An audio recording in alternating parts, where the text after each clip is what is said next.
అయితే నిన్న మనం చూసాం బట్టి విక్రమార్క గారి ప్రెస్ మీట్ చూసాం. వారు మాట్లాడుతూ ఈ కొత్త పద్ధతి కాంట్రాక్ట్ సైట్ విజిట్ సర్టిఫికెట్ అనే విధానం 9E బ్లాక్లో పెట్టారు. అందువల్ల ఈ 9E బ్లాక్ టెండర్లు రద్దు చేస్తున్నామని బట్టి విక్రమార్క గారి ప్రెస్ మీట్ నిన్న మనందరం కూడా చూసాం. అయితే ఈ కాంట్రాక్టర్ సైట్ విజిట్ సర్టిఫికెట్ అనేది గతంలో ఎప్పుడూ లేదు, మన రాష్ట్రంలో లేదు, భారతదేశంలో లేదు. మన రాష్ట్రంలో ఈ సింగరేణిలో కాంట్రాక్టర్ సైట్ విజిట్ సర్టిఫికెట్ విధానం బీఆర్ఎస్ హయాంలో కానీ అంతకుముందు కానీ ఈ విధానం లేదు. అదేవిధంగా వెస్టర్న్ కోల్ ఫీల్డ్స్లో కానీ కోల్ ఇండియాలో కానీ ఇటువంటి విధానం లేనే లేదు.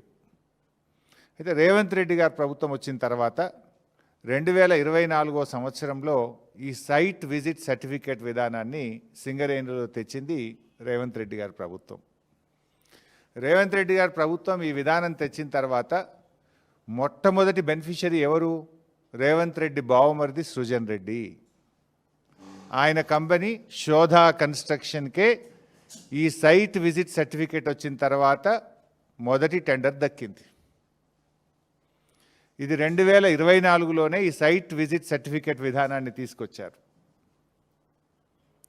ఈ సైట్ విజిట్ సర్టిఫికేట్ విధానం వచ్చిన తర్వాత సింగరేణిలో 6 టెండర్లు జరిగితే 6 టెండర్లు కూడా +7% టెండర్లు వారి వారి అనుయాయులకు కట్టబెట్టడం జరిగింది.